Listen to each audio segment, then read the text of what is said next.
Three.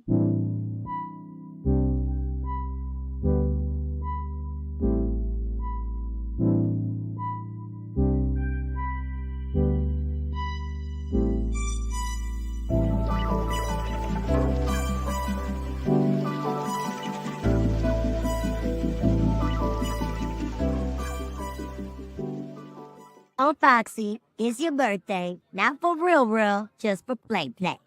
This is Cree Summer, and Moana Nui will be right back.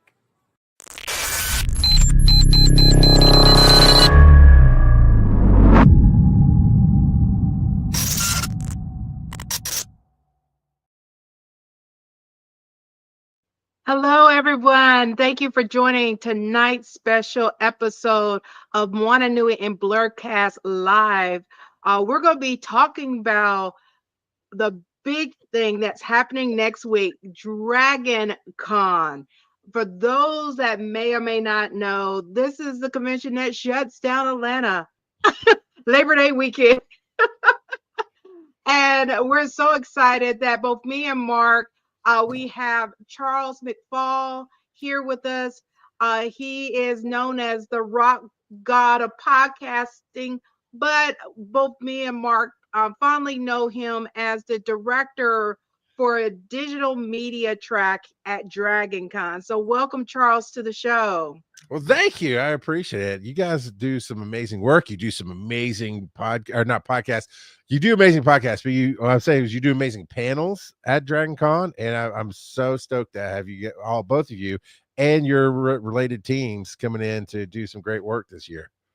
Yes, so we're very excited. I know, of course, your track always have some amazing things. And of course, I love the fact we're a digital media track for those that can attend, can still be connected to the convention and everything through the track. So can you kind of tell everybody a little bit about the digital media track and all that you do to make it the awesome track that it is?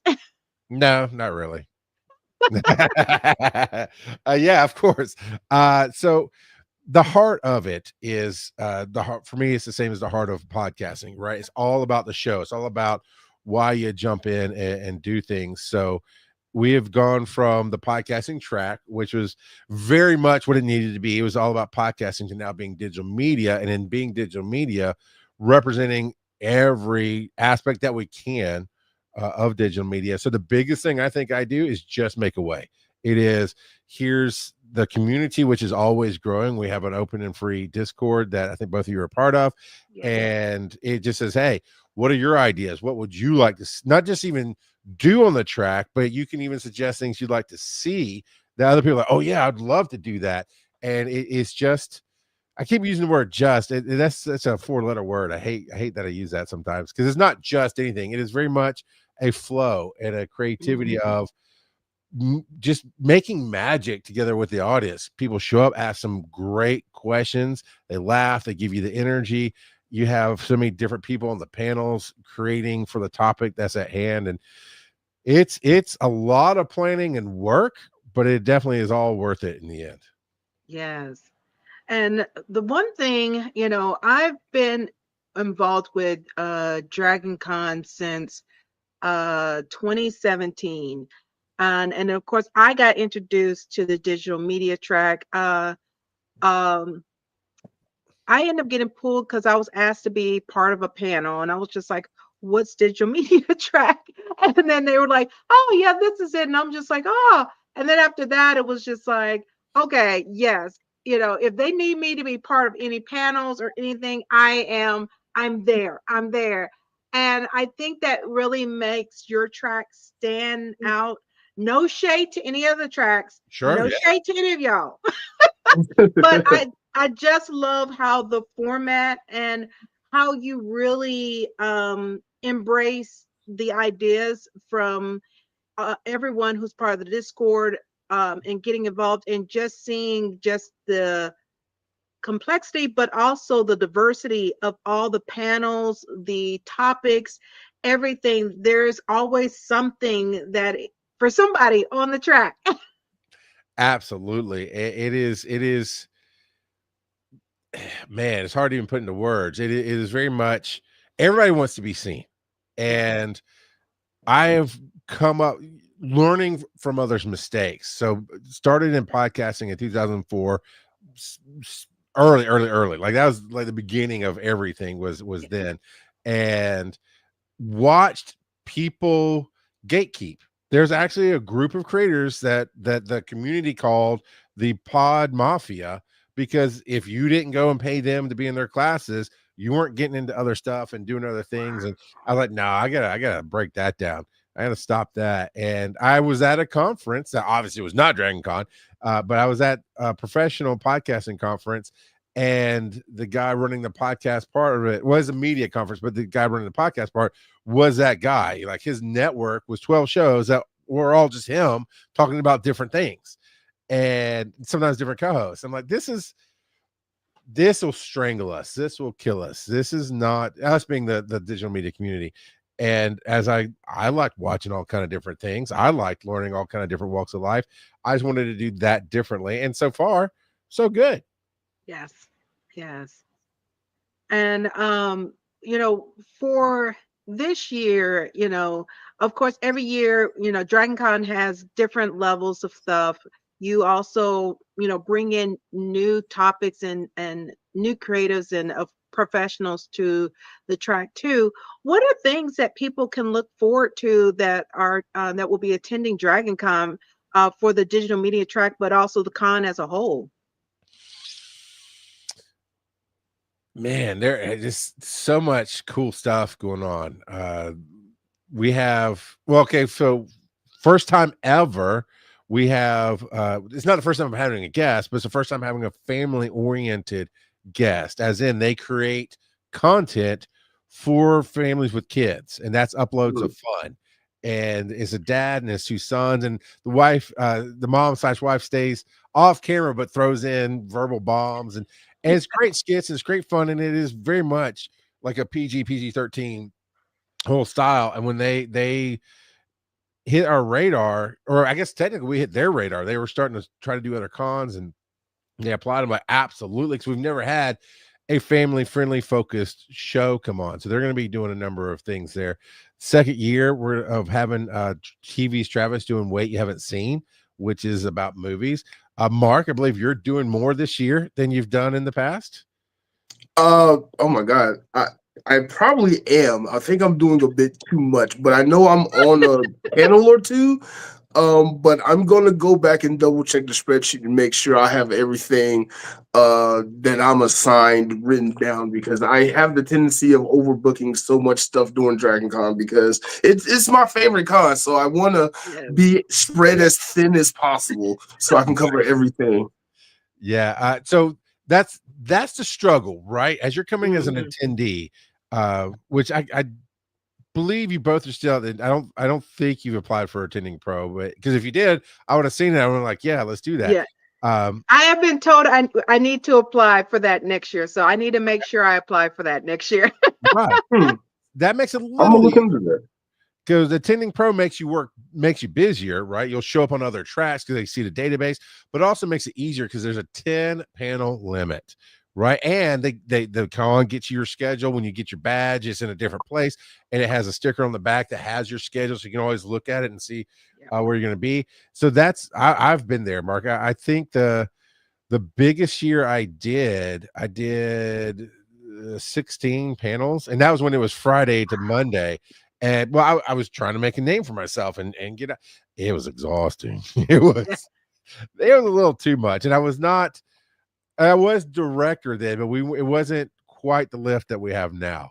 So, and it wasn't all on my own track, but it's a lot. So as an attendee, and that's the thing about Dragon Con, for those who don't know, anybody can be on a panel. You just got to make the connection. And for digital media, it's a fairly easy connection. You can go get on our Discord. You find somebody, like, right into either one of these awesome people, and they will tell you how they got involved, where you can get involved.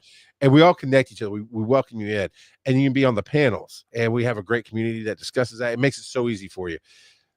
Then there's attending pro, which you do have to have some credentials and prove yourself a little bit. And I can tell you, it doesn't take a lot, because I got attending pro when I was still trying to make the world understand who I was. and I felt like I didn't have, even I guess I did have credits. I didn't have a ton of, I didn't feel like I had a ton of credits, still got it. And now I can tell you what'll happen is if you apply and you don't have a million followers, the con kicks it to me. And then I look at it and I go listen to your podcast and look at your page and I see what kind of content. I might even come to the community and go, hey, do you know this Blerdkast guy? I don't you and they're like, oh, he's awesome. Let's bring him in. And it's like, oh, cool, gotcha. And that's so there's those levels, and guest is TV star, put 3,000 butts in a seat kind of. I mean, you don't have to be TV stars, but I've yet to achieve guest status. I'll tell you that. I'm working on it. Hey, it's coming soon with all that you do. I'm trying. I am trying. What about you, Dana? Do you know how many panels you might be on this year? Confirmed. Of course, I always have the most, do most of my panels with the digital media track. I have 2 with digital media track that I'm confirmed for. I was told of a third panel for another track. I haven't heard back when they first asked me, so I'm taking it. We're a week out. I haven't heard anything. It may or may not happen. I even checked the app. Oh yeah, if it's not an app, Wasn't showing. it's probably not happening. Yeah, So the I app was is just like, launched now, yeah. yeah. So I was just like, okay. But yeah, I have the 2 plus, for myself, I call it, I have 2 hats when I'm at Dragon Con. I'm a volunteer for Dragon Con since I first started coming to Dragon Con. I started Dragon Con as a volunteer and I've been Right. volunteering since. So I volunteer with the media relations department. Oh, And we're then brother sister then. yes. Gotcha. So I'm over there helping getting all the mark and all the people who apply that gets approved to give them their badges, get them, in the room for their interviews and stuff like that. But then also I have my other hat with my counterparts for the show covering Dragon Con as our outlet is, and several of our people on our show are on panels and everything for both. We have Alan Z, who is also on, yes, who's partners up with our show, and he also, when you hear our outro, he performed and wrote our outro for our show too. Nice. And then Joy Stevens, I know she has some panels with the diversity track. But she did see one of the panels for branding that I was on. She was like, ask them if they need anybody. She's like, that's my full-time job is in that area. So she's like, if they need another person, let me know. I'd love to be part of that panel. So I was like, I'll check. And that's the curse of growth. Yeah. Is there was definitely a time where we'd have panels that we could only get 3 people for. So someone goes, hey, you need somebody else? Like, absolutely. Yes. Now it's like we've got 6 people in every panel. Yes. And a waiting list. Yeah. And I do love it because I leave it up to you. If you pitched your own panel, here I help. I usually tell people, bring me 2 or 3 people that then let me see your concept and let me see if I can find you some attending pros or guests to come on so that you can raise your light, shine your light more wide. It's last year we had Amelia Gotham on, who is a voice of, I think, Zelda and the Legend of Zelda. The newest one's the Tears of the Kingdom and Breath of the Wild. Yes. And I don't think too much about it. It's like, oh, hey, here's a voice acting panel. I looked up voice actors. She said, yeah, she'd be on it. And then I get a call like 30 minutes before the panel, like, hey, you gonna come get your guests and bring them over to Walk of Fame? I'm like, oh yeah, sure. And I ran over to Walk of Fame, brought her in the room, was like, oh, what? And then she said, I was like, cool. And she had a blast. And that's the kind of effect I'm trying to have is I've always thought, as podcasters, as creators, as digital media creators, we are the world's best kept secret.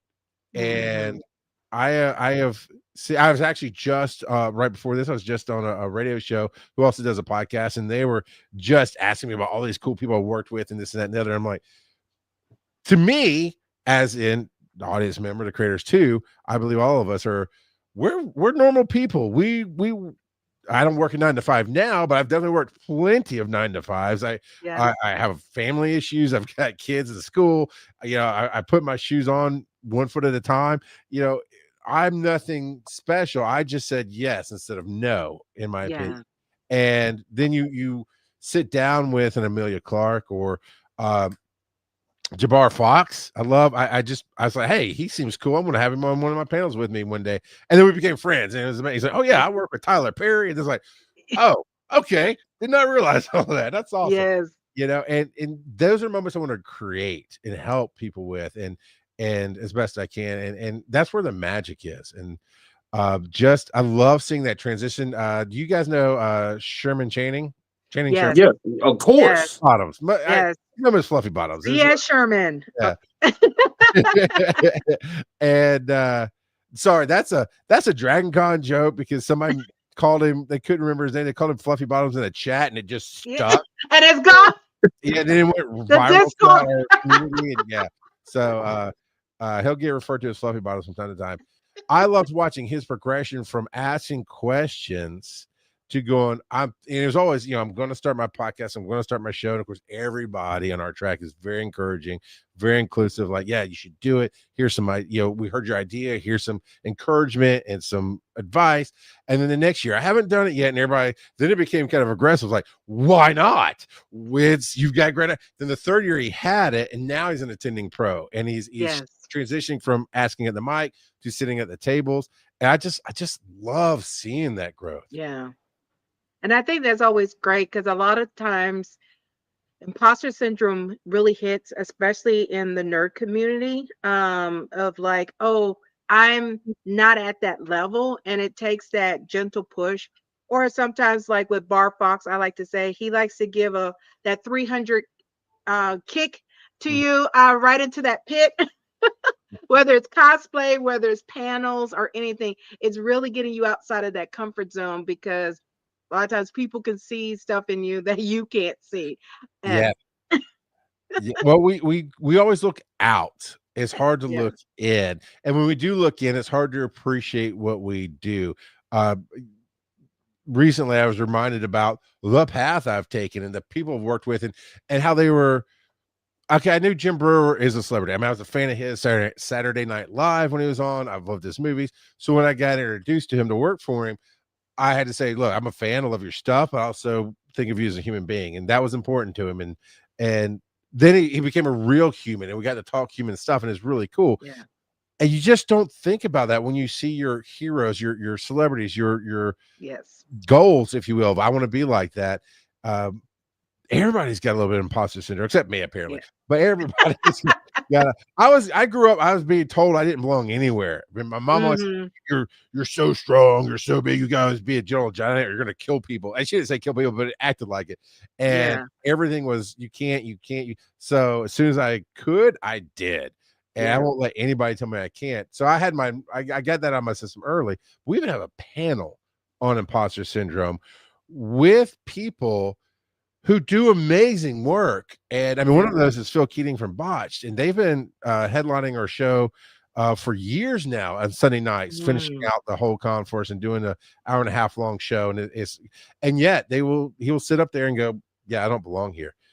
Another one that blew my mind, you may or may not know Brian Ibbett. He is we call him one of the founding fathers. He started a show called Coverville very early on in like 2004 and has done, I lost counts, like 12 or 1300 episodes just consistently through the decades. And he still doesn't believe he belongs at the table. And when he shared that with me, I was like, are you kidding me? I mean, you've got thousands of episodes. You're highly recognized. You're one of the nicest people in podcasting. You're so easy to work with, and you don't think you belong on a panel. That is insane. And that just talks to how our brains work. Like you said, as nerds, as creators, is I gotta tell you, if you feel like you don't belong, but you love what you do, you're probably doing it right. It's the ones that go, no, I belong here and I'm gonna fight to be here. Like I was. I mean, I was very much kicking my way into places I didn't belong because I was going to prove a point that usually you fail at. And it's not confidence is not ego. And that's something I've had to learn the hard way throughout my career. So if you're feeling less than confident, but you love what you do, you're probably doing the right thing. And if people are going, we love what you do, accept that message. Yeah. So So go ahead, no, Mark. yeah. So I'm so happy you brought up the imposter syndrome thing.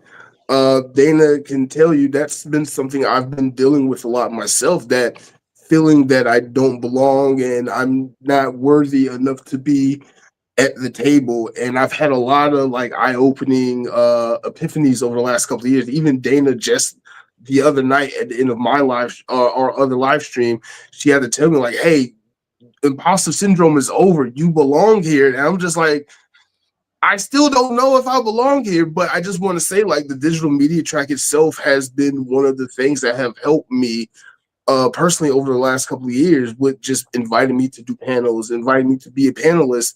Now I'm bringing other people onto the digital media track and just letting them shine because I am putting myself a little too thin because I'm doing press and doing photo shoots and helping other people on their panels and shooting panels and all kinds of stuff. And I'm like, I still don't feel like I belong, but like you said, like I feel like I'm just enjoying what I'm doing and having fun and working on the confidence of okay, I am the person that does this. Like I'm still floored that people look at me as a cosplay photographer when I just kind of like I like taking pictures and having fun and making sure people are comfortable at photo shoots. I like just talking about nerd stuff.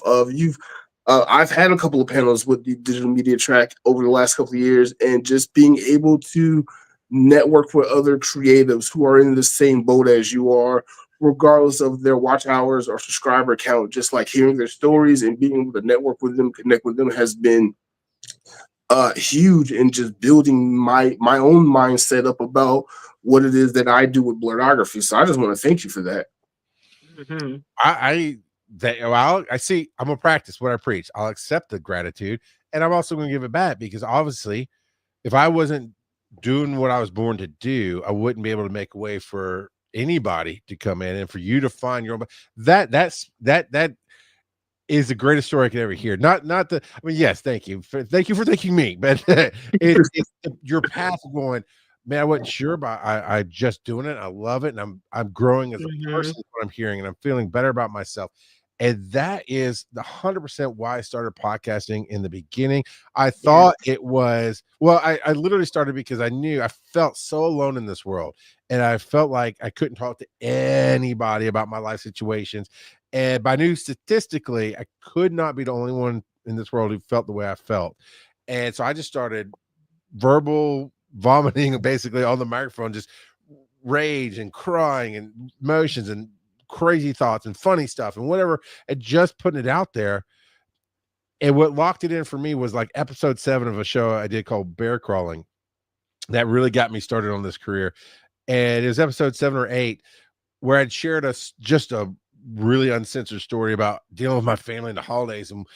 And I always pose it as this is a story from my experience. I'm not trying to tell facts or build a case. I'm just a storyteller and I'm sharing it. And so I did that, and I'm sure I painted them in a very bad light. That if I went back retroactively, like, okay, well, I've grown and I can see it differently. But here, that was what I was experiencing then. And this person wrote in at episode 7 or 8 and went, "Man, thank you so much for sharing that story. I thought my family was bad, and hearing you not only share the story, but what you do to get past it and how you work Mm-hmm. through it, just being that raw and real, that has helped me greatly." And I went, "That's it. This is." My dad was a preacher, but I knew I was never designed to be a preacher because I cannot deal with the politics of the church, and at least the churches we were in. And just band, I thought maybe music was it, and it just wasn't working. And then when podcasting came along, I thought it was it. And when that guy wrote in and said that to me, I was like, this is my career. And at the time, there was zero way to make money at it. No way. Nobody even knew what that was. What podcast? I was like, nope, this is my career. And now it's come around to where I get to hear that kind of amazing story, Mark. And I got to tell you, I believe the path you're on is the right one.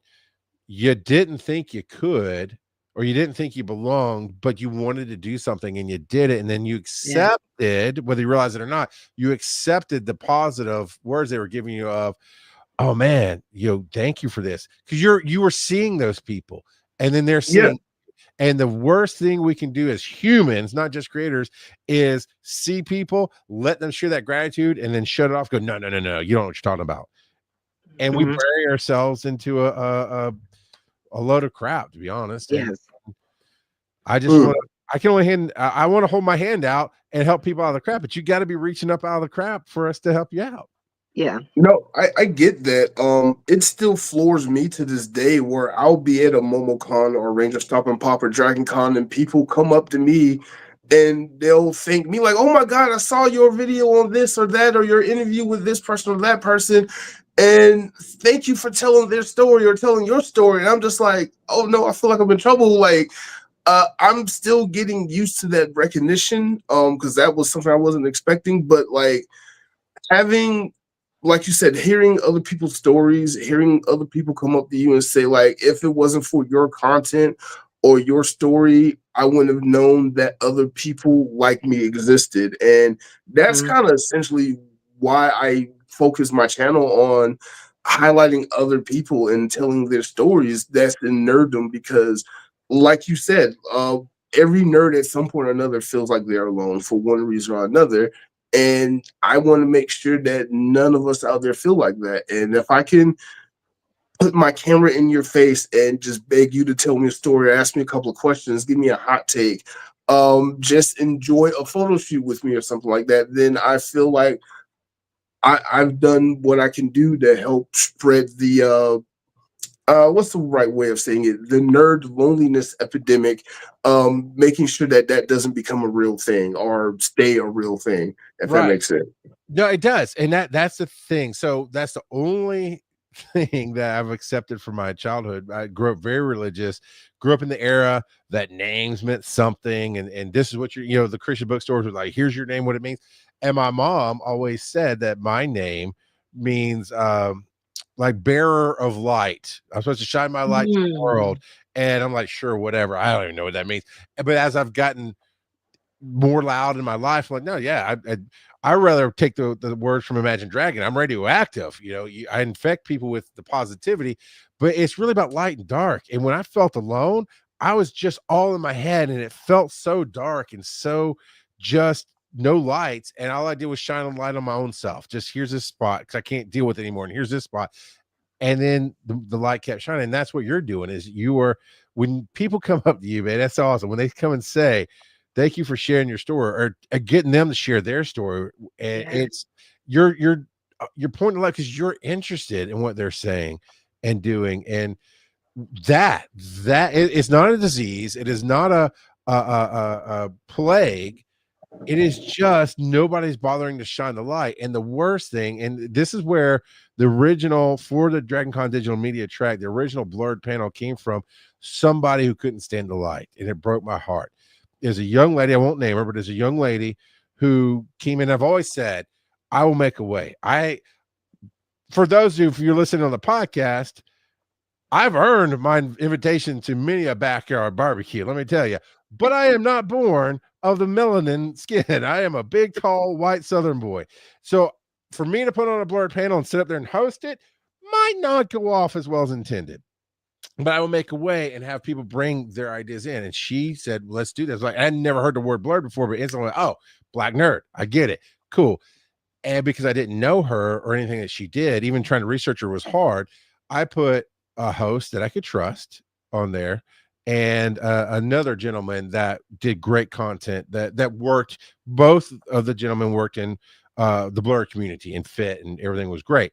And she got offended that I put people on her panel. I was like, I'm no offense intended. I don't know you, but I think you have a very good idea. I just want to set you up for success. And that room filled up, and Yes. BET showed up to do Mhm. on it, and never saw that coming. I was like, cool, man, this is great. I made a way. Yes. And then she tried to do it again and they had to back out for something. And then finally she just stopped applying. But yet that panel carries on because Yes. it made an impact. So she stood in the light for a minute, made a huge impact in the world, and then for whatever reason moved out of the light, or at least our light. And I Yeah. wish I could see her grow and be a part of it, but Yeah. who knows? Hey, she could be on another track because sometimes I do Yeah. know with DragonCon versus other conventions, for those that are tuning in who've never been to DragonCon, they have multiple tracks that are going all at the same time. So you have your diversity track, you have your digital media track, you have an animation track, you have a kids track, you have Charles, how many tracks are there? Because I have lost count. How many I tracks are there at DragonCon? I believe there are 36 tracks plus main Okay. programming. Okay. You know, So I get it mixed up, but it's a lot because there's something for everybody. DragonCon is what exactly. you want it to be, and it is. I mean, when I heard they had a space track, I'm like, you mean Yeah. like Star Trek track? Like, no, actual astronauts in space. Like, oh, that's Yes. science. You know, I Mhm. honestly, because I haven't followed it that much, I don't know if we've ever had Neil deGrasse Tyson, but you mean I can go to DragonCon and see Oh, what, please. you Let's know, put that in the atmosphere. right? Yes, that's on my bucket list of Right. having Neil deGrasse Tyson at a Dragon Con. Like I've had the Mythbusters, so many other random fun surprises at Dragon Con. That's on my list. Neil Yes. deGrasse Tyson, Star Talk, Chuck Nice. If y'all are watching, please come to Dragon Con. Open invitation. I'll pay for Or it if myself. somebody's watching this and know him, get this information to him. Yeah, we'd love to have him. We would love, and now I'm in a position where I can influence that a little bit more. Because now I'm a multi-level track director, which means I'm over all the reality tracks, and so I have a little bit of influence to try to reach out to those people and make that happen. Because I'm like, how cool would that be to be able to go and get a picture with Luke Cage, and then Yes. go get Matt Denneman to sign your book, and then go sit at a panel with Neil deGrasse Tyson. I mean, how Yeah, else in the world can you do that? Yes. only at Dragon Con. Exactly. Yeah. Because I remember last year when you're talking about the space track, like they actually had astronauts Mhm. from NASA that were guests last year, and a couple of them I only learned about it because with me working media relations, we had one of the astronauts was being interviewed by the press, and it was just like, whoa, there's an extra astronaut here from NASA. As she told her story, she was answering questions, and it's just like, you know, Yeah. where can you see this at other conventions? Like you have such a variety, like you said, from the science, the British, you have the British track that and everything, and you have so much that no matter what you're looking for, and even a variety of guests that you can find something to enjoy between panels, between photo shoots, between all the parties, all the parties. Yeah. Yeah. I've always tried to do this intentionally, and we haven't. Me when I say we, it's like me and the con. We haven't figured out the logistics of how that works with all the contracts and the people. But I wanted to play hide a guest, which would be, let's start a panel, and maybe it's on cosplay, and there's only 5 people on the panel, and about 10 minutes in, we walk in. Some celebrity who's huge into cosplay as well, and Mm, then you shut the door, and in a small room, not a big, in a small room, and they're yeah. it's like, oh my God, they so and so just showed up. And they get the concept because a couple years ago, when Bridgerton was first coming up, I mean, it's huge, but it was still on the rise. I don't remember exactly the relation of how it works, but a husband of an actress on Bridgerton was a guest at Dragon Con on a panel. She showed up to support him, and the moderator Tony Gowell was like huge fan of Bridgerton. Afterwards, he's like, we don't really get the fanboy or fangirl out, when we're with the guests behind the scenes as official reps, but as much as he could downplay, he did. But he's like, I love you, I love I love you on the show, love the show, everything else, and we have a Bridgerton panel going on if you would love to pop in. She says, oh, that would be amazing. So he got to walk her into the panel about 10 minutes after it started, and the room went nuts. And of course, it's one of those you had to be there moments. And that's what I Yes. love about the heart of Dragon Con. I've been to a number of other cons. Dragon Con, just when we say we're the biggest fan run con in the world, It really is. When Rachel Reeves and Mandy Collier, who are the co-chairs of Dragon Con, when they get to officially announce a guest that's coming to us as directors, like we're in a directors meeting, they are fans. They are truly fans. They get giddy and happy and giggly, and they're very professional, right? They will absolutely not go up and ask the person for an autograph unless they get in line. They do everything the way we were supposed to do it, but at its heart, everybody who works this con is a fan of something Yeah. and somebody, and I think it shows. Mm-hmm. And that's what makes it beautiful. And then like Mark brought up, especially the digital media track. EJ said it in the chat. It was like the digital media track is unique in its own right, and it truly is. With the content, I even remember from last year.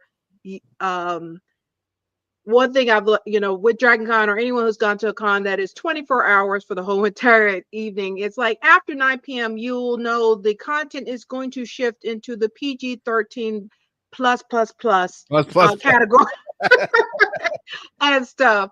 But one of the things I thought was fascinating is one of the panelists I was on, me and the Opie Princess was on a panel with, had invited us to their panel on the digital media track, and it was a bartender's Oh yeah, panel. it is we haven't I said heard that. about that. It's wasted knowledge is what Wasted it is. knowledge. And it was so good because one, you got introduced, like one of the bartenders had a blend of it was a Caribbean rum, and she got it from the different islands and brought it, and we got to try it, and I was just like, oh, don't introduce me to something I can't get regular. Right? Do not give me something that's super Introducing me to something. expensive. It's like, oh yes, I have a friend that brought me from Jamaica, and they brought this from Trinidad, and I'm just like, once again, you're introducing me to stuff I cannot get. I cannot go to Towers Wine and Beer to go pick it up. But it was fascinating because you learned also the history of these drinks and these liquors and everything. But you at the same time, it was a lot of fun, a lot of cutting up, and then you get to try all this. So I was just like, this is so awesome.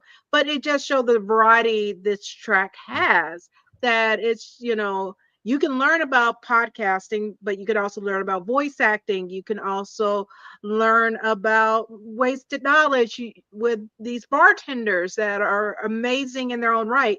But then you have all this, for kids, for those that are looking for content for you are a parent and you looking for content for your kids, how to deal with digital media with that. It's just a nice variety of content for the track, which you can definitely tell, like what you put into the track at the beginning to make it grow is now grown into this very beautiful track. And a lot of people like me and Mark end up discovering because of someone, like it was because someone told me, and they were like, hey, this person is looking for people. Her name is Tyra. You're awesome. I just had to say that. If you get on digital media track, you will meet or get to know Tyra. You'll know how awesome Tyra is. She is like the person behind the graphics for the track and stuff. So she has many, many hats. Many hats. So many hats. And she's my partner on Be Awesome Together on Tuesday nights. Yes.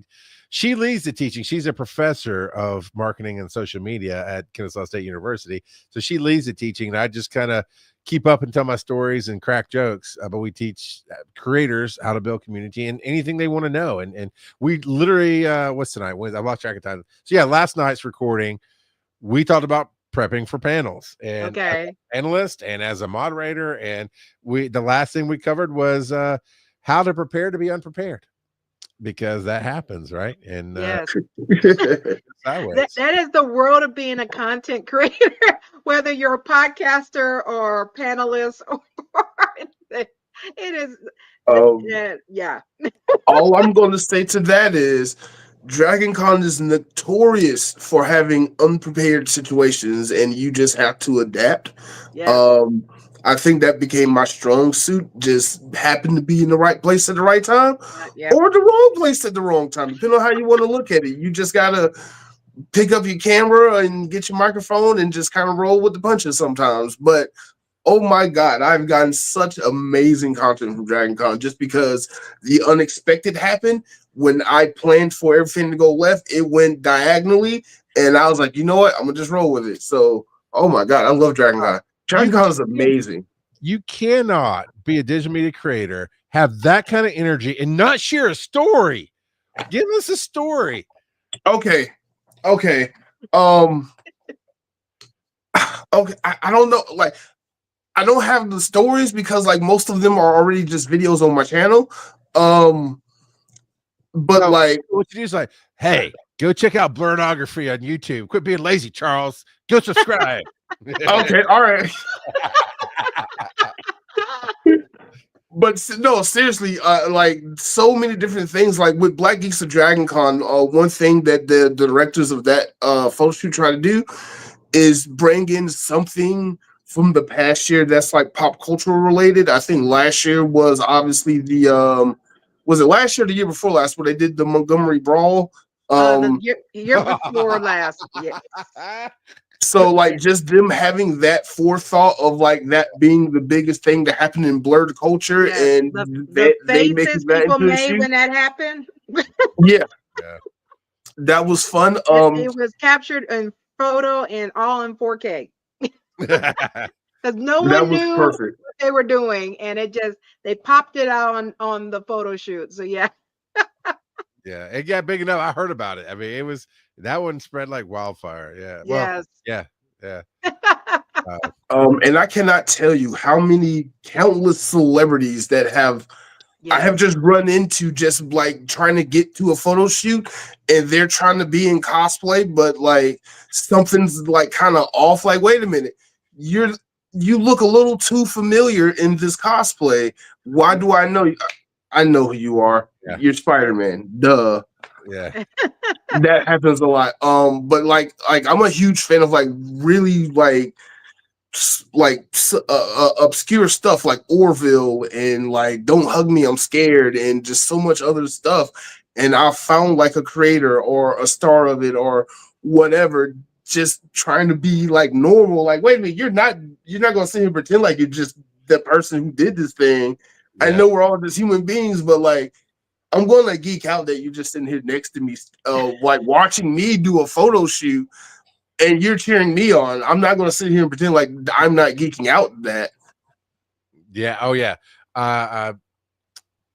Interesting story. From the first year, I was a volunteer, and Brian Dunaway was running the track. He lived in North Carolina, and in that particular year's when now digital media podcasting went from the second floor of the Hilton in a smaller room down to the basement. The Hilton had just remodeled the whole basement to where what we know is the Hilton now, as all that, because it used to be just big open space, and that's where the blood drive was. And yeah, back then with the blood drive, the air conditioner worked. What happened, Hilton? I'm sorry. No, we love the Hilton, and I do. I love the Hilton. I love the space. I love what they do with it. And I walk up to this meeting. It's supposed to be a tour to show everybody the rooms. And for whatever reason, Garrett Wan, who runs the Trek track and who is Ensign Kim on Voyager, Star Trek Voyager, right? He's like, hey, you're with digital or podcast. Or yeah, he's like, okay, I gotta ask you about this. Like, cool. We talked a minute. And then he just attached himself to me.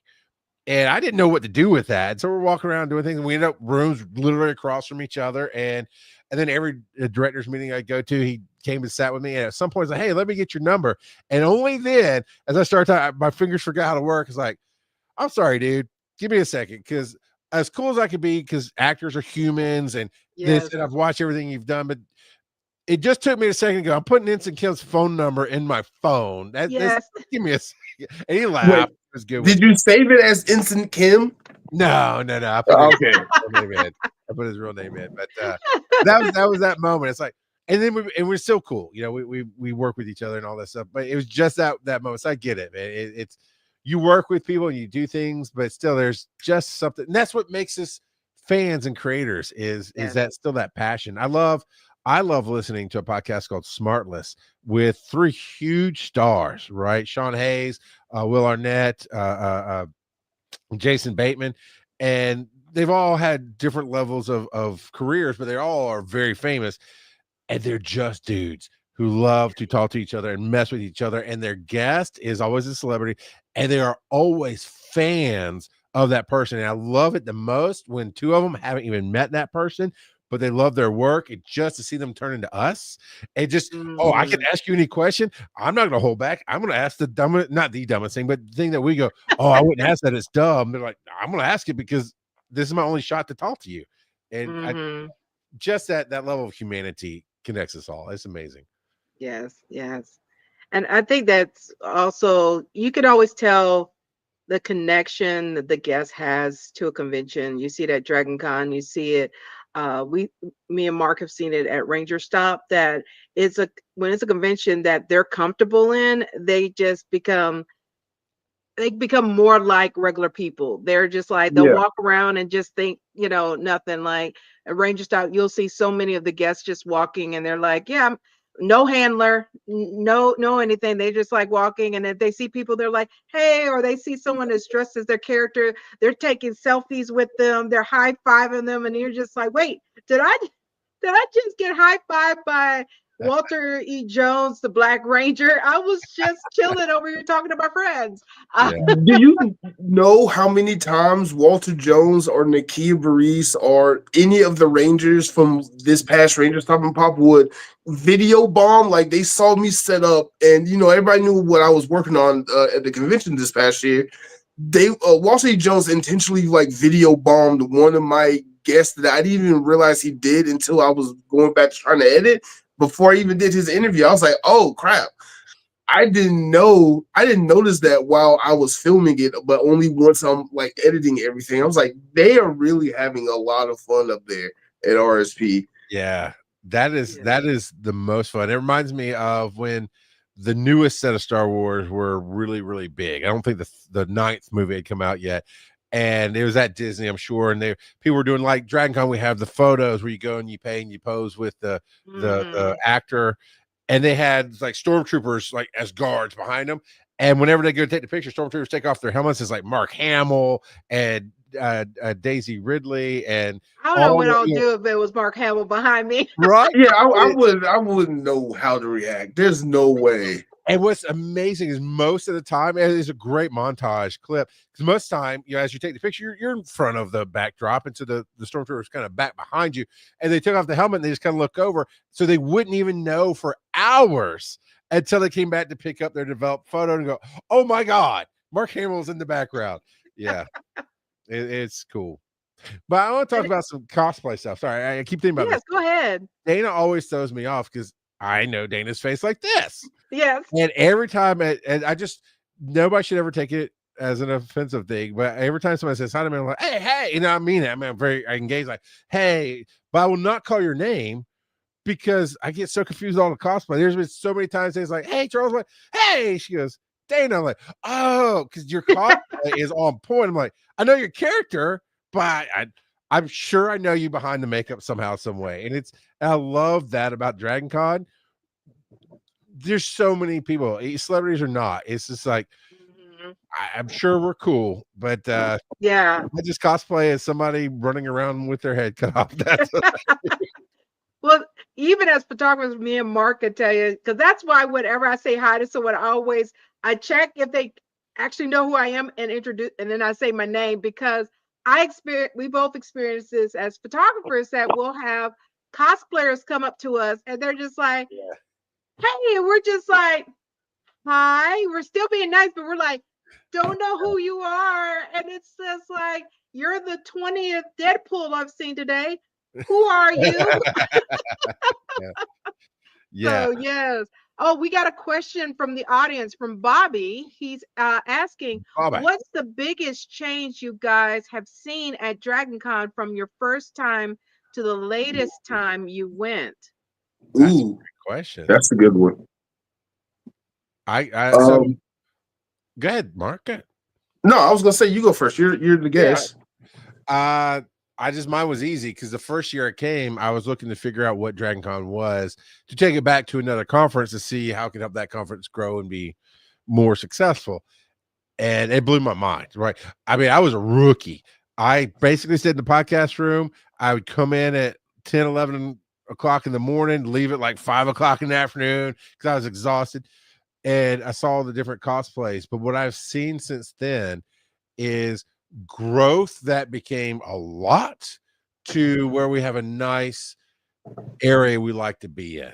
So I got to see Dragon Con go from we're trying to figure out who we are as a convention, and it got up to I think right before COVID in 2019, it was I want to say it was like 94,000 ish people. Yeah. It was a lot. It really was Yes. a lot. And Yes, then it after was. COVID, with restrictions, we've built that up. But now we found that spot of about 74,000 ish people, and then they found ways to include more people with DC TV and streaming and those kind of things as well. And so that's the biggest change I've seen is it's a not it now it knows as far as attendees, it knows who it is as a con, and that's been it's if you can feel it, I think, when you walk around the con now. Mm. What about you, Mark? I would say so. I just had like a old people epiphany. I've been going to Dragon Con for 20 years on and off almost now. My first Dragon Con was in 2006, year after I graduated high school. So I'm feeling it. But I've noticed from the first Dragon Con to the most recent Dragon Con, the biggest change I've seen is the rise of the Blerd community. In 2006, there was none. You would go to Dragon Con, and no offense, it would literally look like a ghost town. I grew up in Atlanta all my life, and I'm like, I know Atlanta's more melanated than this. And you go to Dragon Con 20 years ago. Say that again. So about Ghost Town, you mean Casper, the friendly ghost, not nobody was there. Yeah. There you go. It was I got you. friendly ghost town. I heard it. You would find like one or two, unless you came with a group of friends, you will find like maybe one or two black people, but they were never in cosplay, only always a geek shirt. And since then, we've gotten Black Geeks of Dragon Con, we've gotten the diversity track, we've gotten so many things to make black people just come out and be like spectacular within cosplay, within the Blerd community, within the nerd community in itself. The creation of the word Blerd happened in the last 20 years with Donald Faison in Scrubs, and now we have Blerd Con with Hilton George. Seeing going from 0 miles an hour to 120,000 miles an hour of black culture at Dragon Con, seeing Black Geeks of Dragon Con become a group of like 20, 30 cosplayers to one of the premier cons of photo shoots of Dragon Con has been insane to me. Yes. I never thought I would see that type of growth so quickly in almost 20 years span. And as far as myself, like I came in as a volunteer, and one, I did not realize, all the opportunities within Dragon Con, because I came in for my shift. I was pretty much there all day. When I joined, that's when the diversity track just started with Dragon Con, so it was getting its legs together and grown. And of course, it was very small. It was in the smallest room in the Hyatt at the time, at the very bottom. And then now it's grown to almost triple the size of what it was when it first started. But then also, I end up learning, okay, all this opportunity. And then of course, for me, the biggest change for me is just the amount of people I've gotten to build.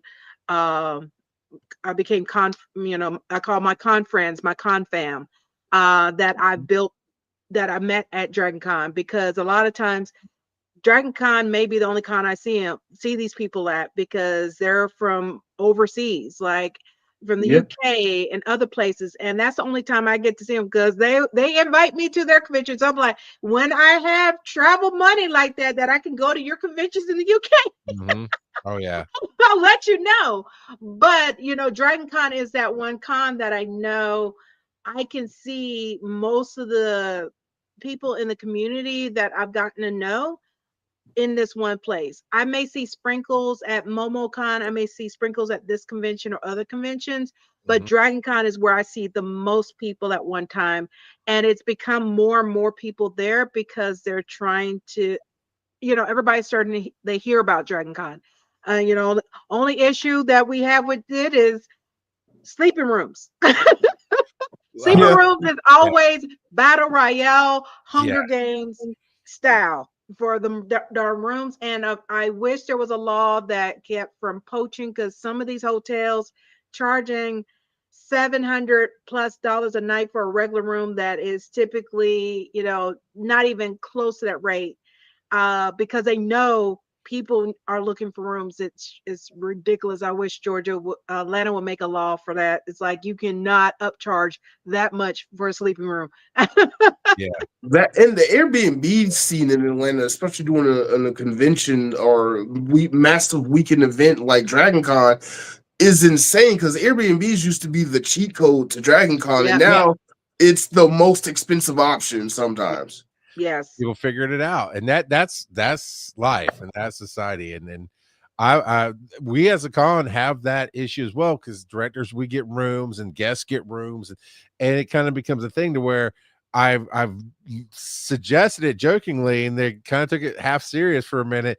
Man, it'd be really cool if Dragon Con could purchase a hotel, and throughout the year it's making money for Dragon Con, and Yeah. then during that time, first you put your guests, all your guests and your directors and everybody staff in the one hotel, and then whatever rooms you have, you can. I mean, you're gonna still run into it. I mean, when you talk about, we fill up 5 host hotels plus 3 partner hotels Yep. And plus, then we got additional ones on top of that, because I think it's like 20 hotels total that we have that they make that you can get rooms with through Dragon Con. something like that. I mean, we try Yeah. to partner and we try to make a way for everybody. Yeah. And you even have people Uh, who fly say at the Hilton at the airport and MARTA in every day. yeah. And man, you are blessed if you've got family in the area, because then you could stay and get a room. But it's still, I mean, 74,000 people is a lot of people, but Yeah. it's always an issue. Hold on, I want to put a pin in that. I live 10-15 minutes away from Dragon Con. No, you need a room. I'm sorry. Yeah. I 'Cause that refuse traffic for to Dragon during Con and Dragon Con everything have else to going travel on to that Dragon weekend. Con.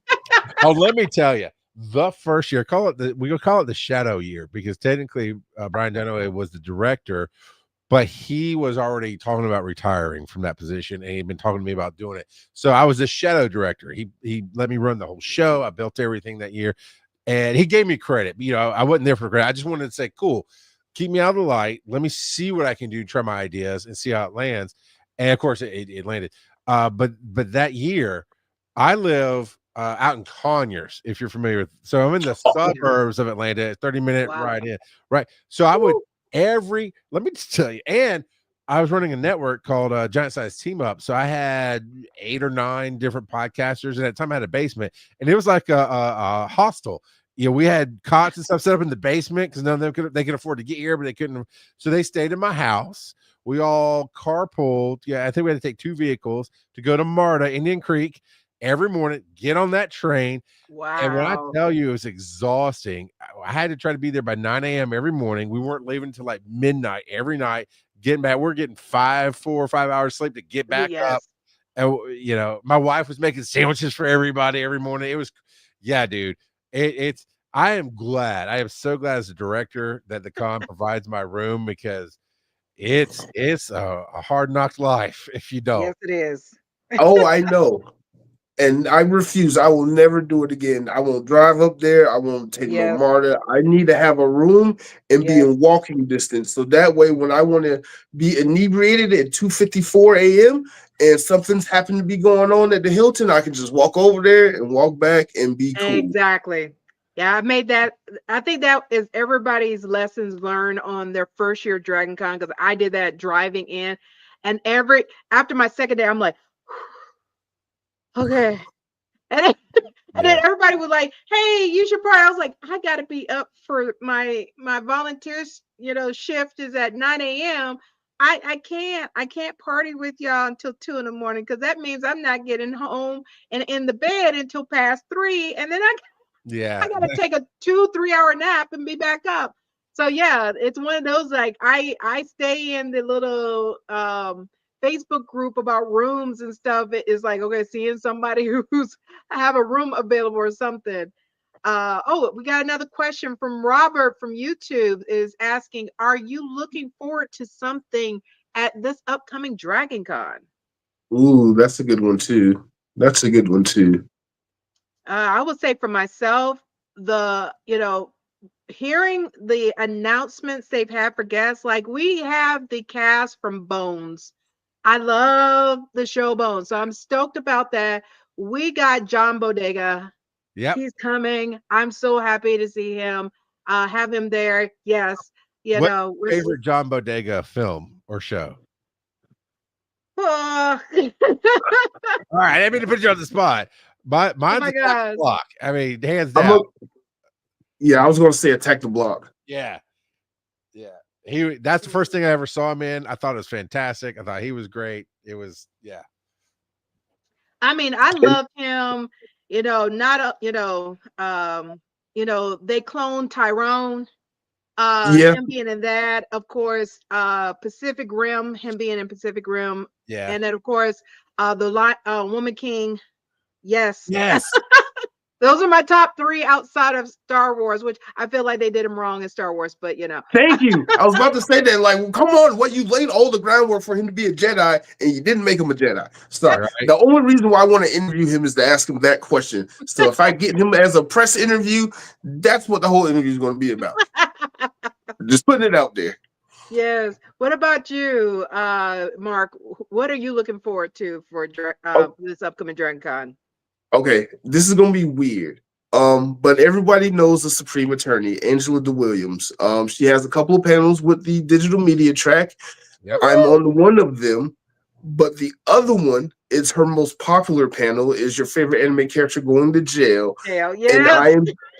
I am just wanting to be the fly on the wall or just the guy in the audience just watching that panel happen Saturday night at Dragon Con Yeah. because it's going to be insane.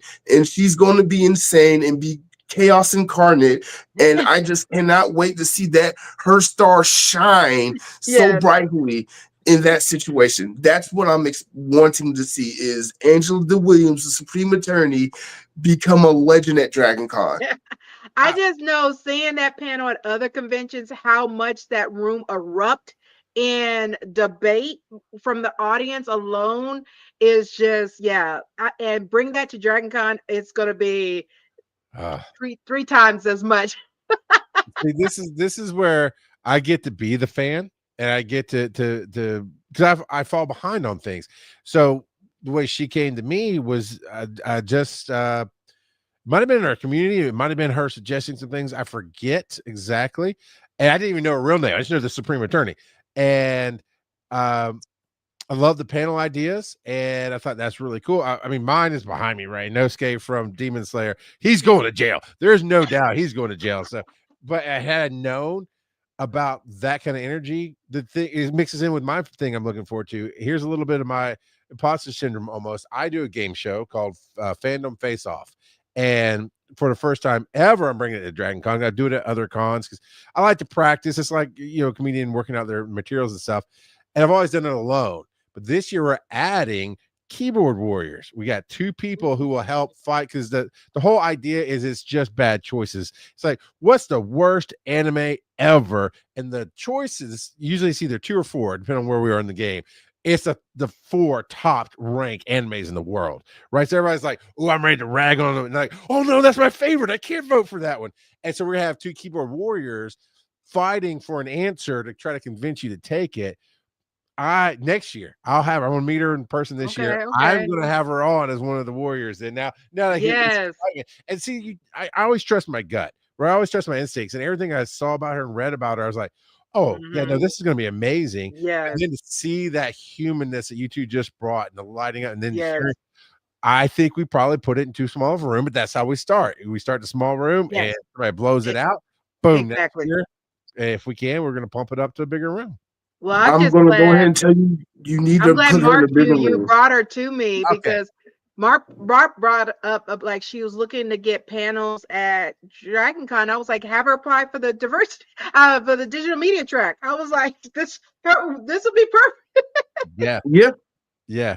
I want to talk about bigger rooms, but before that, I want to talk about the diversity track for a second, because it's actually called, and we all call it the diversity track, but it's actually Yes, diversity in speculative fiction and literature. yeah, So it is not a full blurred track. yeah, Now, I yes. always say that to say we need a blurred track, and here's Hmm. how things get Mm. Dragon Con is people like yourselves, like Angela, like Channing, come on and do what they love. Obviously, you do a bunch of different panels, but there are going to be specific blurred panels that you do that fill rooms, that have to bump up, that have to do this, have to do that. And then hopefully, maybe you do some more on some other tracks. And then I get to have the privilege of going to the programming going, hey, man, this thing blows it out. We need to build a track on that. But Yeah, then somebody has to run that track, that right? is true. And Mark's gonna hit it. That's what I was gonna ask. He's gonna How run. does one become a director of a track for Dragon Con? Because you just put a bug in my ear, and I like making things happen. That's so I've got two answers for that. On an already established track, you become a volunteer, and there's no shame in going, hey, I'm starting here because at some point I'll either want to run this track or run my own. You might run into, I mean, humans are humans. You might run into a director that feels threatened, but for the most part, I think it's accepted. Me, I encourage it, like, come take my job, because if you take my job, that means I'm moving up to something else I want to do. Yeah, And That's a good way of so putting it. that's it. Definitely helps to start volunteering, and if you become a second, which is the second person in charge, so I'm the director, I have a second, that's Joe Ard, and the second basically can run the whole show if I'm not there, and that lets the con see them do things, be a part of things, that kind of stuff. And then usually, so I came at the directorship a whole different way. We can talk about that later if you want to, but usually you're a second for a while, and then when the director either moves up or moves on, then the second gets okay, you're the obvious choice. Would you like this position?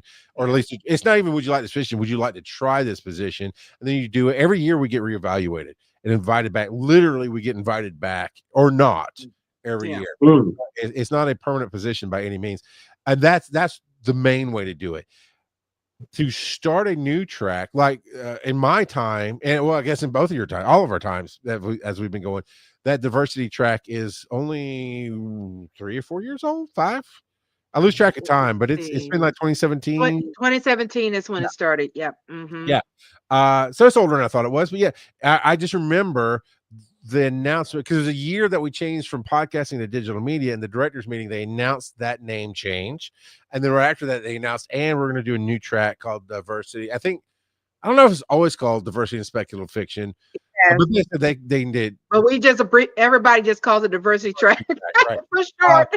yeah, and they had the director stand up, and I don't know if he had. I'm assuming he had been a volunteer. The first year, Mhm. I honestly don't know who runs it now, but the first year was a gentleman that unfortunately didn't get to meet. Man, we don't try to be isolated as directors. We just stay busy, and Yeah, it's hard and to. y'all both are in two different hotels too. So Yeah, that's the thing. Until this year, I don't really leave the Hilton. This year, I'm going to have to leave the Hilton.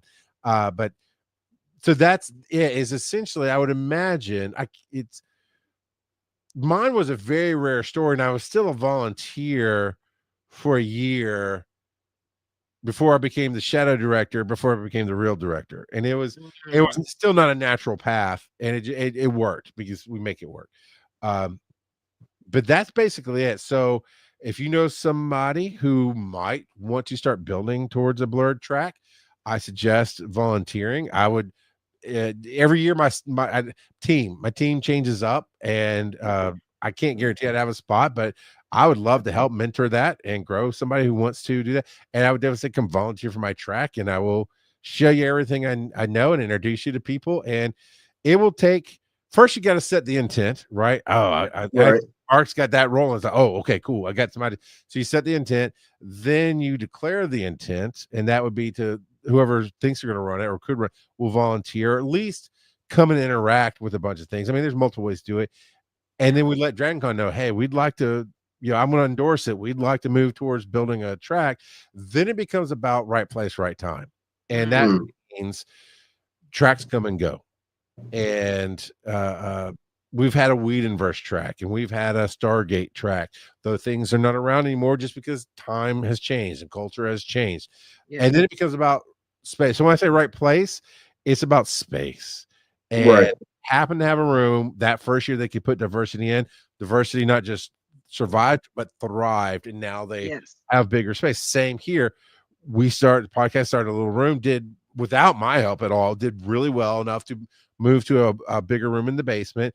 And then I took it to, we own 2 rooms and most of the crystal ball room.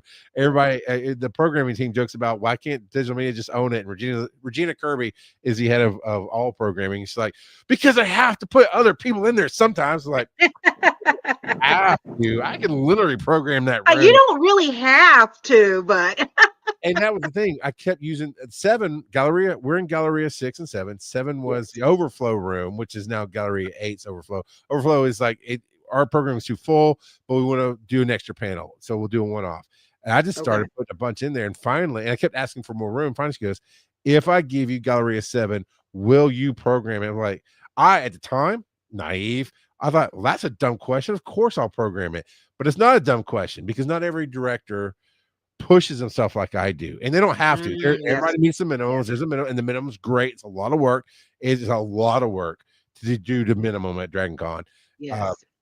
I just feel like I'm leaving voices out every time I fill up a schedule. So when I get in a room, I'm like, yeah, let's go. And we have not missed a beat with that. And this year, I think we have the most programming we've ever had in the Crystal Ballroom, which is the one in the Hilton as well, just upstairs.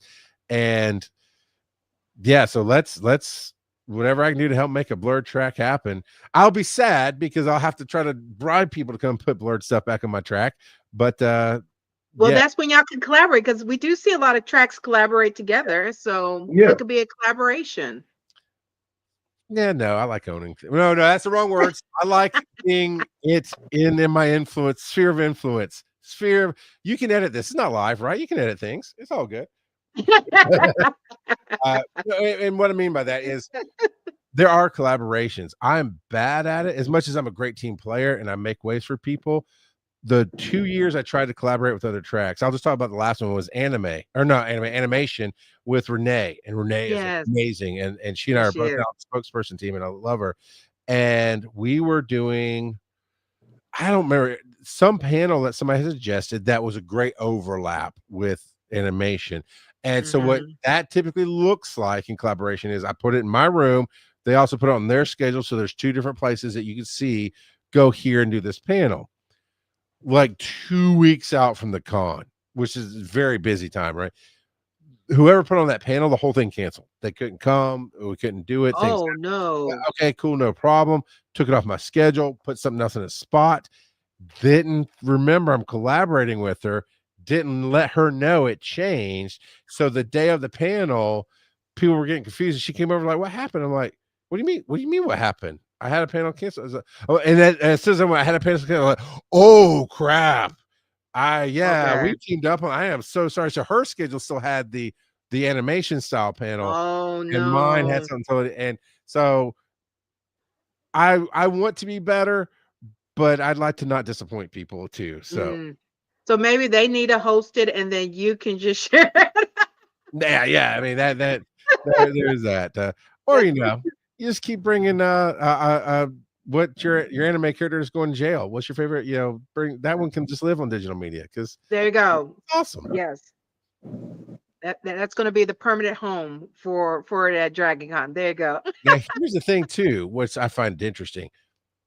5 hotels, right? 30 some odd tracks that have to do, or maybe it's like 26 tracks that has to do 30 hours of programming minimum, like 30, 36, somewhere there. Man, which is still a lot of hours. 74,000 people. Yeah. Main programming, concerts, parties. There's still people who get upset if you do repeat panels. Or they get, and we have one called Surviving the Con with Neurodiversity. And we've done it for years. Well, somebody else picked up on that. It's on main programming, not our panel.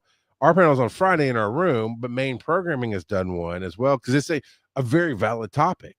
Yes, And people yes. are like, "Wait, I'm confused. There's one on Thursday, but we're not listed. But the one on Friday we're listed." I'm like, because you can do multiple panels of the same thing throughout the con Yeah. because we can only fit in the biggest room we have on the con. I think we can fit 3,000 people. Mm-hmm. That's a lot of people, but 74,000 people. Oh, That's not even a fraction of a percentage, right? yeah. Right. We could legitly do the anime panel 5 times through the weekend and fill the room with different people and some same people every single time. Yes, yes. So I think that's the flow we're growing to is you follow the topic or the person you want, and that's the flow I'm trying to grow to throughout the con. You follow the person or topic you want. Oh, I can't get in on this day, I can get in on that day, and it might Yeah. be on the blurred track, or I can't get on that day, so it might be on the diversity track or the digital Yeah. media track. That's let's share love. Yes, yes. All right. Well, of course, we're at the top of an hour, and I always like to try to be respectful of everybody's time. But everyone, once again, thank y'all for tuning in. Of course, Dragon Con is next week. If you haven't got your tickets, you can still go online. They have day passes for if you just want to go for a Saturday or something. Now, do know Saturday is very limited on that.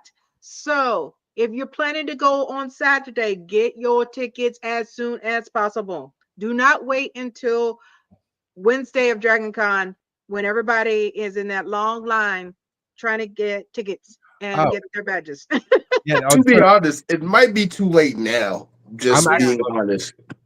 no, I'm looking now. They do Saturday is the first one that sells out, Yeah. and Yes. right now it is still available. It is still available. Yes. You cannot walk up to the con and buy passes. No. You 'Cause have that to do it ended online. in 2023, wasn't it? That was the last Yeah, year yeah. of doing it. Yeah. Mhm. So you Yeah, have to buy it online. right. Because the line every con is a con of lines, and we are very good at lines at Dragon Con. But the line to buy a pass versus pick up, it was just confusing and long, and it's a lot easier just to go on your phone. There are QR codes posted around. But yeah, I think you're right, Mark. If you get to Wednesday of next week, the night before Dragon Con, they're probably going to be sold out. So Yeah, get them now. Saturday you're Yes. not gonna find. Saturday you're not gonna find. You may get Sunday or Monday, but Saturday, yeah. Oh yeah, you can always get a Monday pass. They never sell out of Monday passes for some reason. Funny enough, and we even laugh at this internally. Last year, we actually sold out of Monday passes. It was Really? like towards the end of the con, but yeah, Okay.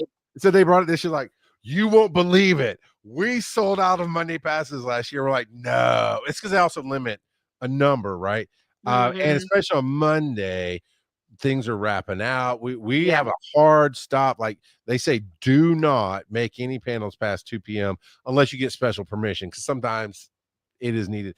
But it is very much the loadout team, the Dragon Con team that takes apart everything. They still have Monday, the rest of Monday, and all of Tuesday working. So Yep. it's very much, yeah. So, but yeah, crazy enough, it actually sucks. I would have said the same thing. Like, there's no way Monday's. Yep, it's sold out. Wow. And So I've made if this you got your joke. tickets, get them. Yep. I've made this joke before, but I said Dragon Con needs to start selling Day Zero Wednesday passes because, like, Yeah. people Because are showing up on Wednesday. Like, day I zero say this every becomes year. Dragon Tuesday. Con needs to be a 2-week convention. Just it needs to be 2 weeks.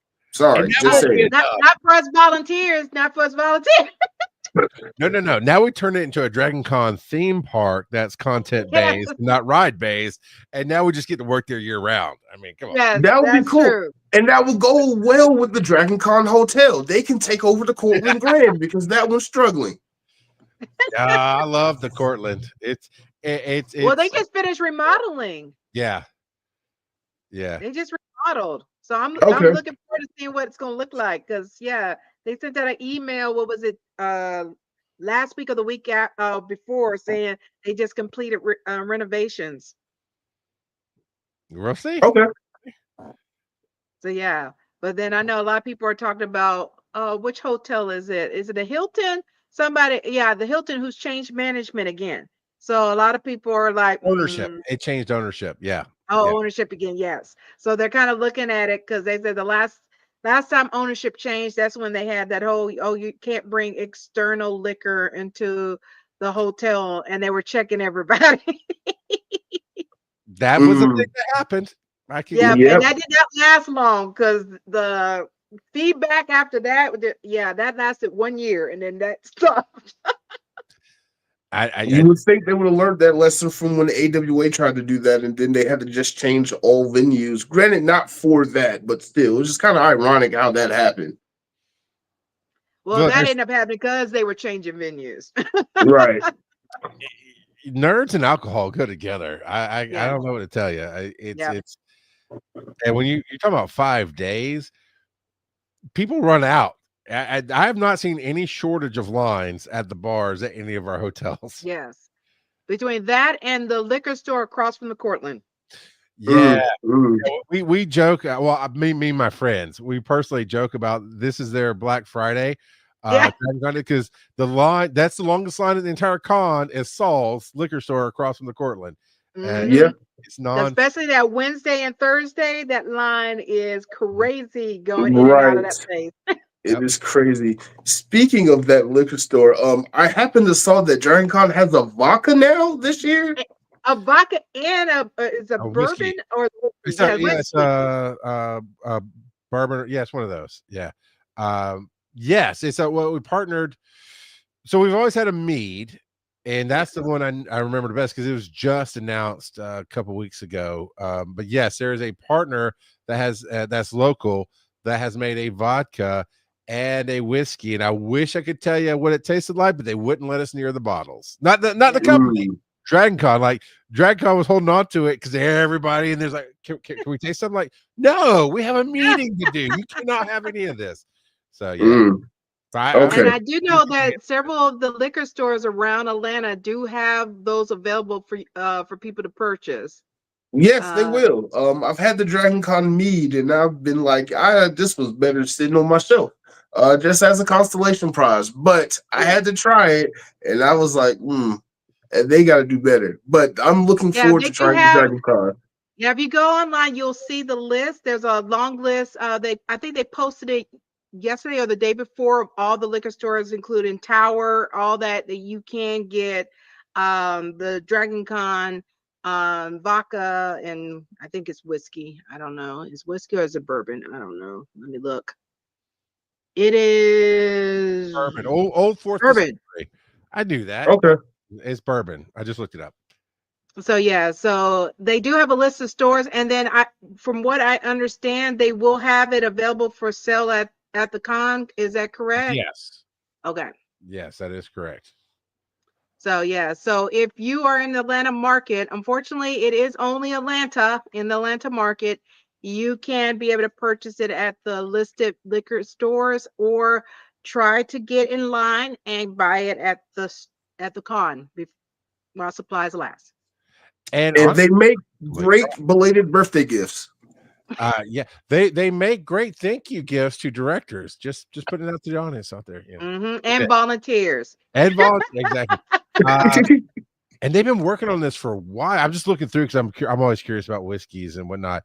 It's aged 4 to 6 years. It's 100 proof, and it's only $40 a bottle. Oh, that's Nice. exactly what I thought it would be. All right, yeah. That's Perfect. not bad.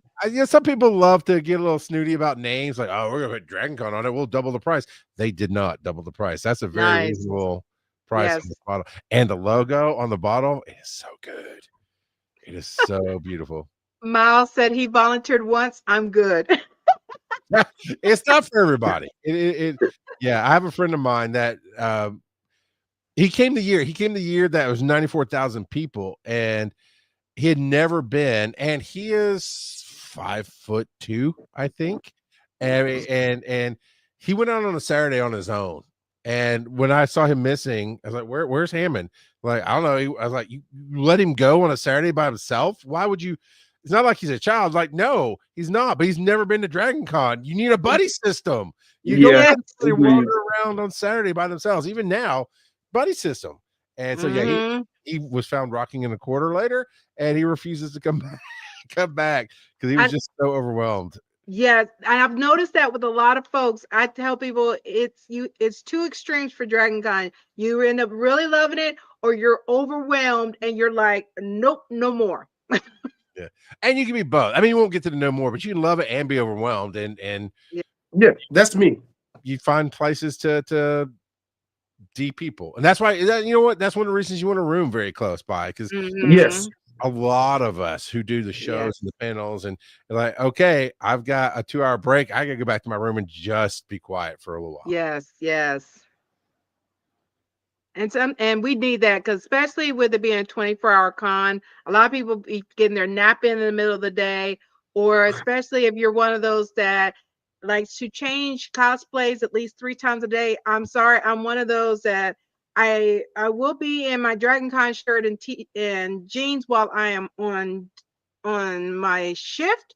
And then as soon as my shift is over and I have a panel on a digital media track or somewhere else, I will go to the hotel to change to my cosplay and then come back. But if I did Uh, not have it, I would not change into cosplay. But then I I know someone I posted could be. on the Dragon Con group, they have those changing tents that someone said they're bringing to Dragon Con so they can change without having to run into the room, and they just like make sure if you're outside, someone's holding it in case of wind. But Sure. other that you zip it closed, it's privacy, and you can change it. And I was just like, yeah, I'm not that into cosplay that I'm going to bring a tent to go change. I'd That rather actually, bring a porta john, honestly, because not Yeah, to change, but those thank you. lines in the bathrooms are insane. Yes, especially in the Marriott.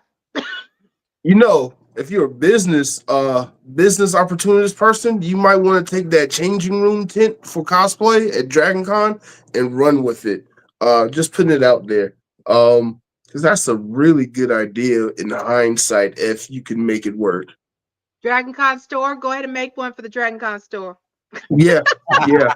Yeah, yeah. You can buy it from the Dragon Con store with the Dragon Con logo on it. Yeah. But Instead of I heart cosplayers, it'd be I with the dragon cosplayers. yes, Mm. exactly.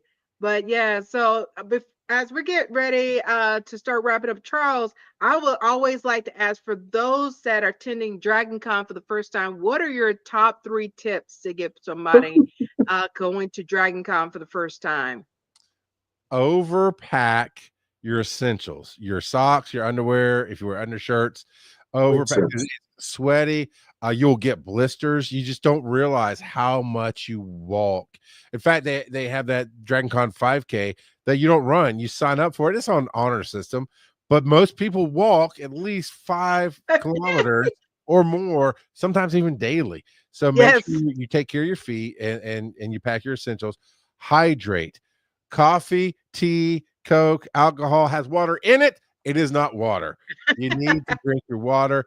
And then don't my friend loves to come in and he takes the app is dropped. You can go in and pick your panels, build your own schedule, and he, for every time slot in the day, he will fill it with 2 panels. So if I don't like that one, I'm going to this one. And last year he realized he was doing too much. He got exhausted.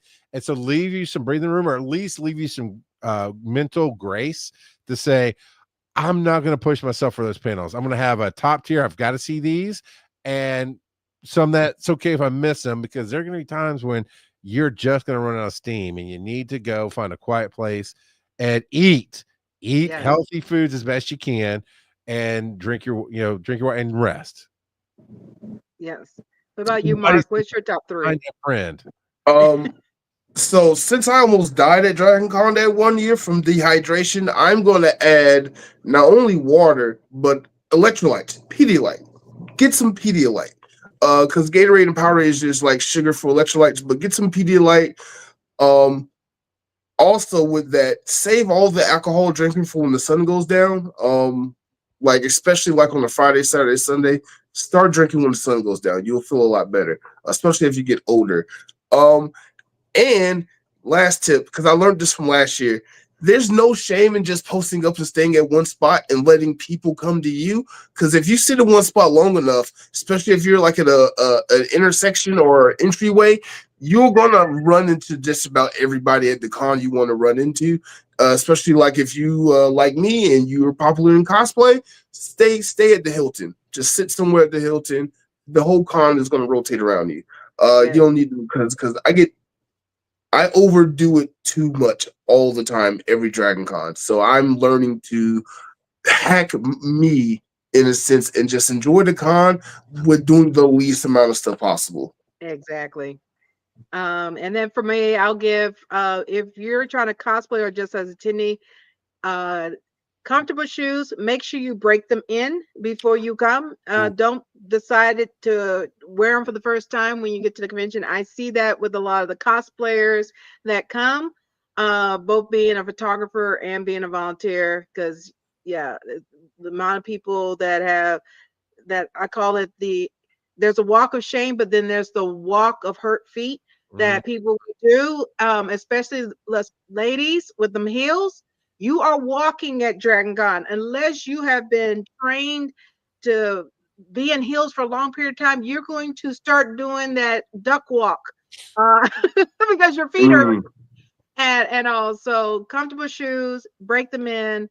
Of course, as a volunteer, um, I know at other conventions they have the rule of thumb that is 1-3-5, which is one shower a day, 3 meals or some kind of food that is actual food, and then at least 5 hours of sleep a day. They always tell us as volunteers we have to do that. So I recommend that for everybody because it is a 24-hour con. Get that because you're going to die if you don't. And please Yes, see the first part, the one shower a day. One shower a day, please. It makes you feel more human. Like you don't realize how much you get going. Cause I've done that in the past, right? I've gone and gone and gone and gone. And then about 4 days, 3 to 4 days in, I'm like, man, I feel off. And somebody else goes, you smell off. It's like you take that shot, and it's like it rinses the world off you. Yes, it's clean and you smell better, but there's something about getting that shower that just makes you feel more human. It Hmm. gives you energy and it just helps. So I agree. Yes. So yes, get that shower for you and all those around you. And then of course, um, look at the maps of, because with Dragon Con being multiple buildings, that way you can plan accordingly. Don't be trying to get somewhere in 10 minutes or less. That's not going to happen, and not mm-mm, even in the same hotel. Nope. So, mm-mm. if you're trying to do back-to-back panels and stuff, and they're in all different hotels, you're not going to make your panel unless you leave the panel early, because getting from, even with the Sky Bridge from the Hyatt to the Hilton, certain days that Sky Bridge is moving like very, very slow. You're going to spend 15 minutes in that Sky Bridge just trying to get from the Hyatt to the Marriott, and then you I still got a got to get pro over tip. to the Hilton. I got a pro tip for that one. It's easier to go around the hotels than to go to the Sky Bridge, especially between the Hyatt, Hilton, and the Marriott.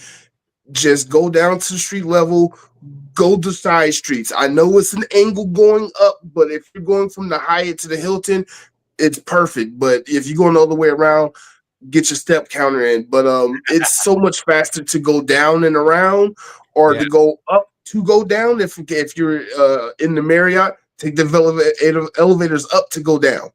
Yep, Pro tip. yep. So, Get in line early. Get yes, it and it didn't, and this is a sign of growth, and I love it. It didn't even used to apply to some of the smaller track run or I say smaller, we're not small, but like digital media, Star Trek.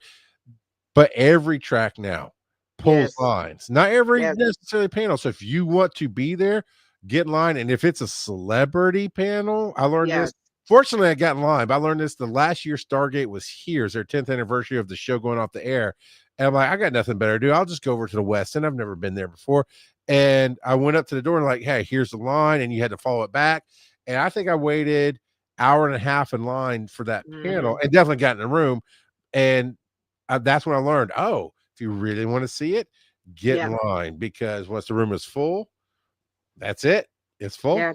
Because some of them you will see for like the Marriott is wrapped around the building Oh for my the God, those lines are and some of our stuff. favorite lines. Yes. So it's one of those that, yeah, you're some of the celebrity ones, you're going to probably be waiting in line 2 hours plus, even for the bunny hutch, which is highly known. You're going to be in line for a bit to get inside. So just practice patience. Have a little portable chair that you can pop out, those little pop out ones that Yep. fold like that, pop it Mhm. out, sit, because you're going to be waiting. So I'm patience gonna is a say this virtue. because there's things I've never done at Dragon Con, and it's because of the line situation. The bunny hutch is always one of those. Get in line now, so that way you can see it, because Yeah, it never fails. I check in on the hotel Wednesday because the bunny hutch is always like what, Friday, right, or Thursday. Thursday. Yeah, Thursday. It's Thursday. As soon as the clock turns to Thursday, go wait in line for that panel. Go wait in line for that party. Yeah, I kid you not. Stephanie and Derek, they do it every year. I have no idea how they make it in yeah. the building. Because you're going to be in line for Buddy Hutch at least, anywhere from an hour to two and a half hours, depending on where, what time you're trying to get in line. But yeah, that is a very popular part of Dragon Con is the Buddy Hutch. The last party of Olderon, very popular. The Spectrum party, very popular. If it's a night event, Friday, Saturday, Sunday, Monday, oh my God, it's impossible. Sometimes you just gotta be your own party and be the party wherever you are. That's what I Yeah. try to do. Yes. And ladies love to not carry purses. I get it. Put your ID somewhere, because after it's officially, it's for programming, it's 10 o'clock. Depends on the programming, but a lot of these parties, these programs at 10 o'clock, they're going to ID you. And Yes. no, you can't just get in, because we have to make sure, because there's so many people, the bartenders aren't going to have time to check IDs. We Yeah. have to make Right. sure everybody in that room is of age to drink. Yes. So make sure you have your ID, because I hate when I have to turn somebody away, but I Yep. will, because if I can't see it legally, you're not getting Yep.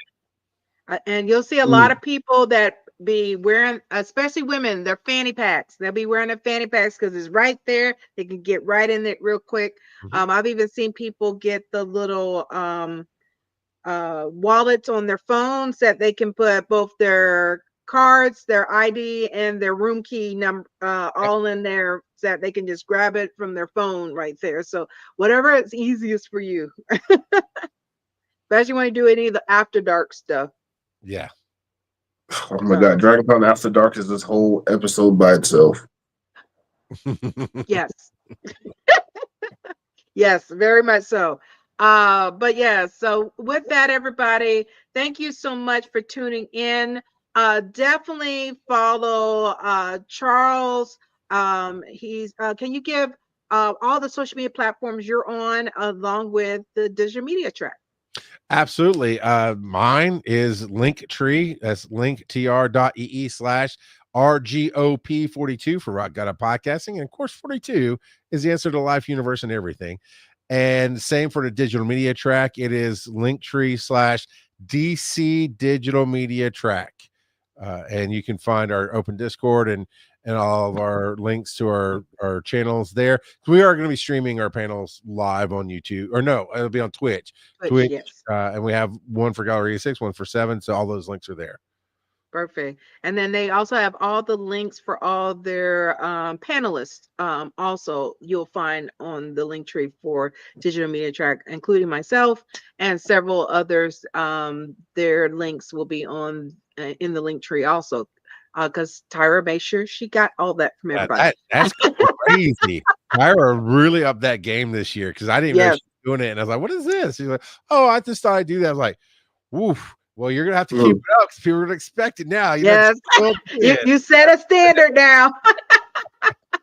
So Yeah. perfect. But thank you everyone for tuning in tonight. Definitely tune in on Monday. We're going to have another special episode with the Black Geeks of Dragon Con.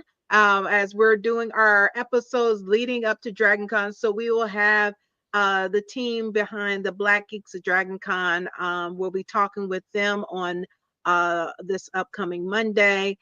So definitely tune in, and definitely make sure you like, follow, and subscribe to Moana Nui podcast and Blerdography on our social media platforms. But also, like, follow, and subscribe the digital media track for their YouTube and Twitch and Instagram. And I think you have a Facebook. I think you have a Facebook. But definitely follow them so you can keep up with all the panels, because Tara's about to do some posts of all the panel announcements that are going to be coming up, so you can know all the content. And then, of course, if you're going to Dragon Con, download the Dragon Con app so you can keep up to date what's all going on. And then you can find where all the panels will be through the weekend for both digital media track, but also the other tracks that are going on. Once again, everybody, thank you for tuning in, and we look forward to seeing you. We got some episodes coming up this Thursday that are interviews and content from ATL Comic Convention. Some of the guests we had, we got to interview there. And then, of course, we'll be live on Monday with the Black Geeks of Dragon Con. So definitely tune back in tomorrow to see some of our interviews. Last week we had our interview with Allison Smith, best known as Storm. We got to interview her. We also interviewed last week. You had the interview with the OG Hulk, Mr. Lou. We got to interview with him also. So if you missed those, please go to our YouTube channel. You can find those interviews right on our YouTube channel, so you can check those out. So once again, everybody, thank you so much for tuning in, and we hope you all have a great evening. Bye, everyone.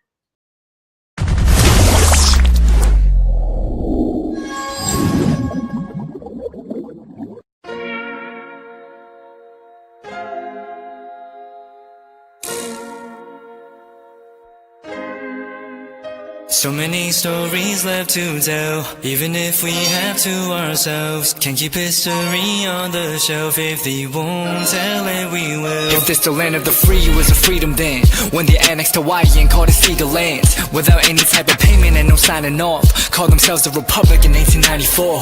1.2 million acres overtaken from the native Hawaiians. When they resisted, the West retaliated in violence and erasure. The Hawaiian language is banned as part of colonialism's plan to expand, yeah. Stuck between a rock and a hard place. Multiple bombings of Kaho'olawe as a part of their ongoing war with Asia. Used it as a place for target practice. No consent or compensation. Colonizers call for annexation.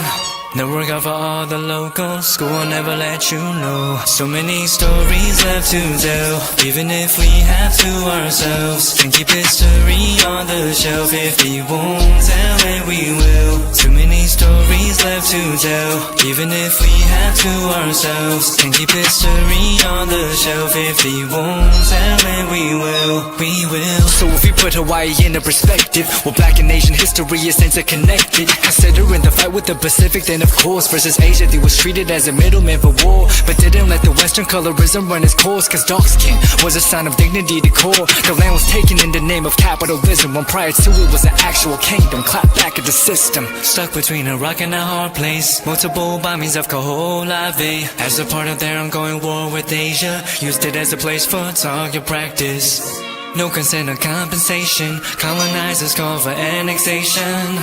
No regard for all the locals. School will never let you know. So many stories left to tell, even if we have to ourselves. Can keep history on the shelf. If they won't tell it, we will. Too many stories left to tell, even if we have to ourselves. Can keep history on the shelf. If they won't tell it, we will. So many stories left to tell, even if we have to ourselves. Can keep history on the shelf. If they won't tell it, we will. Too many stories left to tell, even if we have to ourselves. Can keep history on the shelf. If they won't tell it, we